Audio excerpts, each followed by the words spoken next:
Hello, and welcome to Improbable Things. I'm J. Grace Pennington, and this is my podcast where I share 6 improbable thoughts before breakfast, and those are 6 thoughts about reading or writing. And so thank you all for listening, and I'm ready to dive in for the day.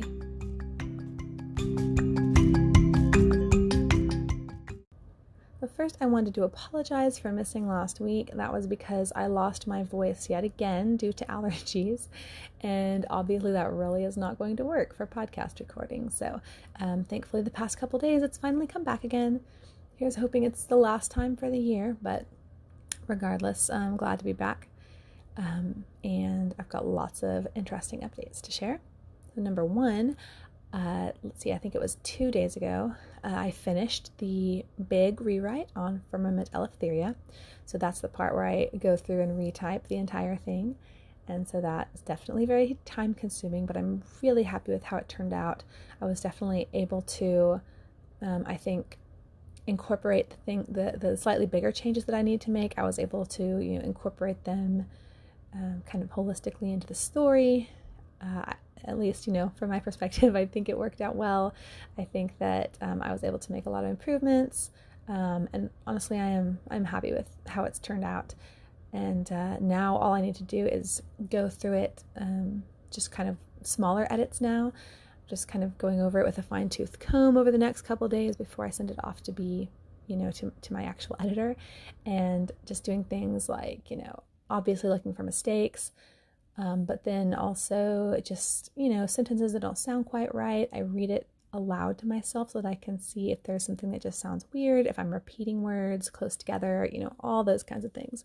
Removing a lot of superfluous commas because I tend to overuse commas when I'm writing, but then when I'm reading, that really annoys me. So I'm trying to see it as a reader and, take out the ones that don't need to be there. And then also just things like I was looking at a part where Andy's meeting some of her friends in the mess hall for a meal, and then she says something about seeing them seated at a small round table, and then literally 2 sentences later it's suddenly a long narrow table or whatever rectangular table, I can't remember. But so trying to catch all those kinds of things, because I've definitely had some books that have gotten published still with pretty bad mistakes like that in there. So if we can avoid it, that would be nice. But anyway, it's going well. I'm super excited to get that off to the editor over the next couple days.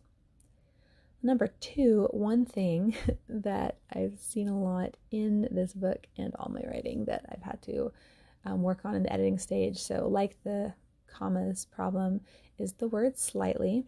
And my editor definitely knows what I'm talking about here, because he had to remove probably like at least 100 uses of the word slightly in one of my recent books.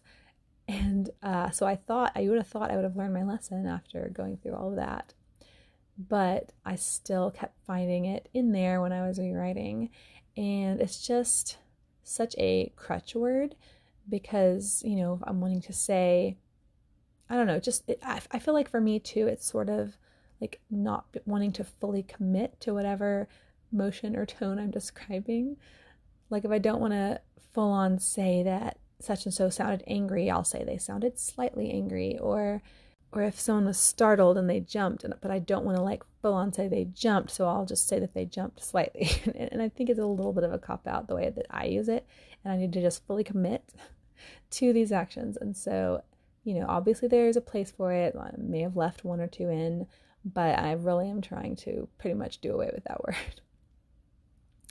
And number 3, so while it is being edited, I'm going to work on finishing up the cover, because like I mentioned a while back, I was working on the back cover copy, and just needing to get that and the title and byline and all those things plugged into the really beautiful cover art that I have. But then I realized the editing was going so slow, I really needed to put any like writing time that I had into that. But then, I realized like, oh, well, once it's off with my editor, then I really can't do anything toward it until he's done. So that's going to be the best time to work on, just finishing up the cover. So I'm going to be doing that. And so sometime in there, I should be doing a cover reveal, which is going to be really fun. I think my cover artist is just super talented, always does an amazing job. And I'm really excited to share and reveal this new cover with everyone. number 4, I know I mentioned last time, a couple weeks ago, that we were enjoying going to the library, but that obviously there's a lot of kids' books that are not appropriate or just strange or whatever, and so sometimes they have trouble finding books.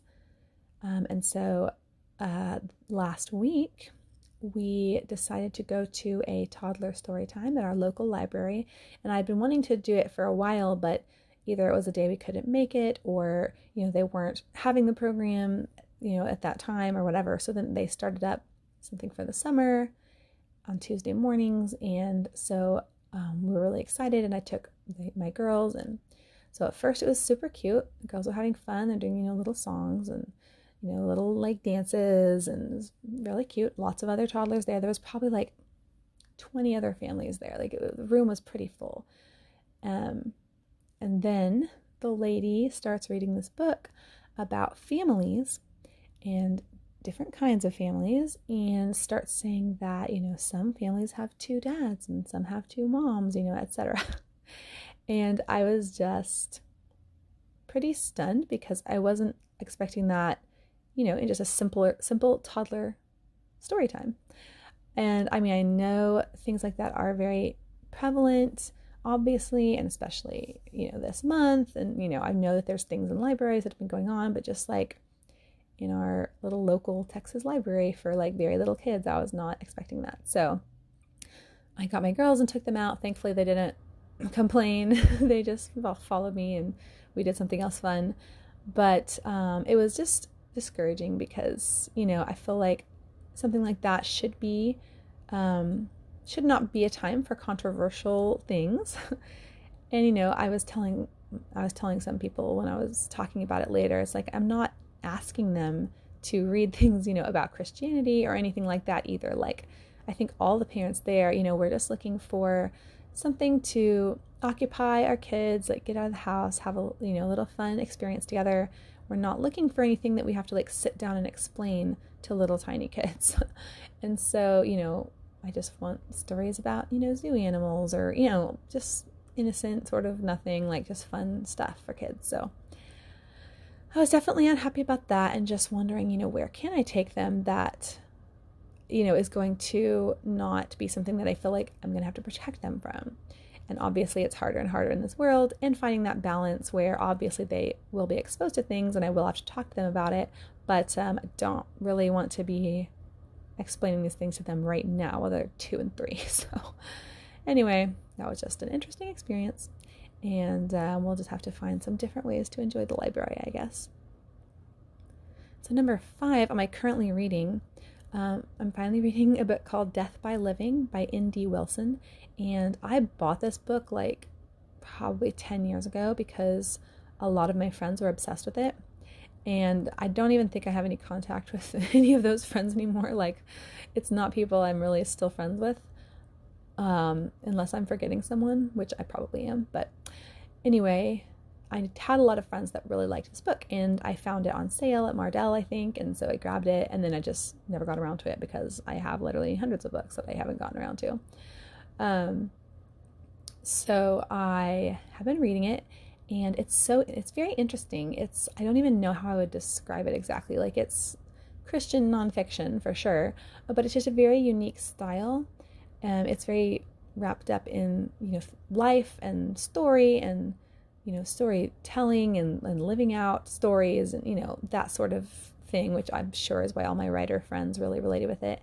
And Wilson writes he writes very uniquely. Like, the things he says he doesn't say things in the way that you're used to hearing them. Like, he'll use metaphors or, describe things using words that you don't normally hear them describe, just things like that. Like, it's a very unique style, and I really admire that because I do think that's kind of hard, and that is a kind of creativity that I struggle with. It's easy for me to just, and for everyone to just pick up on, the normal ways of saying things because it's right there in your head, and being able to see things differently and say things differently, I think is, it's really good as a writer. Like, it makes you stand out, which is hard to do when there's like thousands and millions of books out there.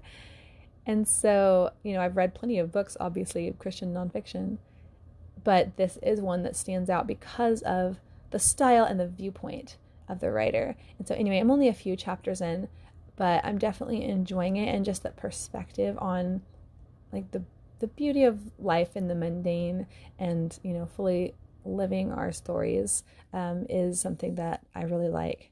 So we'll see how the rest of the book goes, but so far definitely really interesting.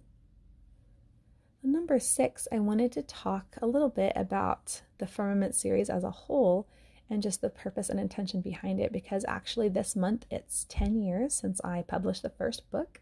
So it's a decade now of Firmament. And I had hoped I would have more books out by now, but still, I have made a decent amount of progress in the series, getting book 7 out. And I just have been thinking back on, the last 10 years of working on it and why I started it, why I continue it, and just thought I would share that a little bit on my ramble for this week. Because I think too, when you work on something that long and they have a lot longer to go, obviously you change and your perspective changes. Like things that I like in writing have, changed some, so it's just the fact that I've stuck with it for this long, I think also really shows me that I really, well, for one thing, I really just enjoy it. I really do just like love the characters. I love these kinds of stories with like mystery and science fiction. So it's all things I still really love, but also the bigger purpose behind it is still something I really believe in and care about. And honestly, that was just that, as a young adult myself, I loved science fiction and I loved Star Trek and I loved exploring things through, speculative stories. And I just couldn't find a lot of those kinds of stories that I felt reflected me and my worldview and the way that I think about things and the way that I believe. There's so little of that.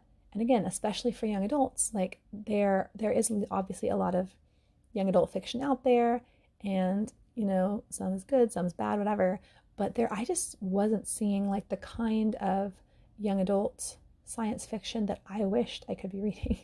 And again, like I love Star Trek and I love that kind of story, and yet Star Trek and most other things like it are so humanistic and do not reflect the way that I believe and that I see things. And so I wanted to create that, and I wanted to do that for other young adults like me that would enjoy that kind of story and yet be able to have a resource for it where you're not going to be bombarded with things that you're kind of having to filter out. Like obviously you shouldn't read anything without thinking or assessing it, but there are things that are going to be just a little bit, if it's more aligned, if you go in something knowing it's more aligned with how you think, like you don't have to be as on your guard and you can enjoy it more, I think.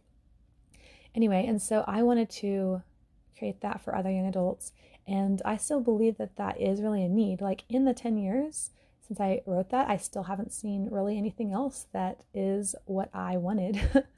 And so I still think that that need is there. And I have found, like I'm not that popular. I don't have like a huge fan base or following, but there is a small group of people that really loves the series, and I think it's for that same reason that they love the same things in stories and in series and in science fiction that I loved, and those kinds of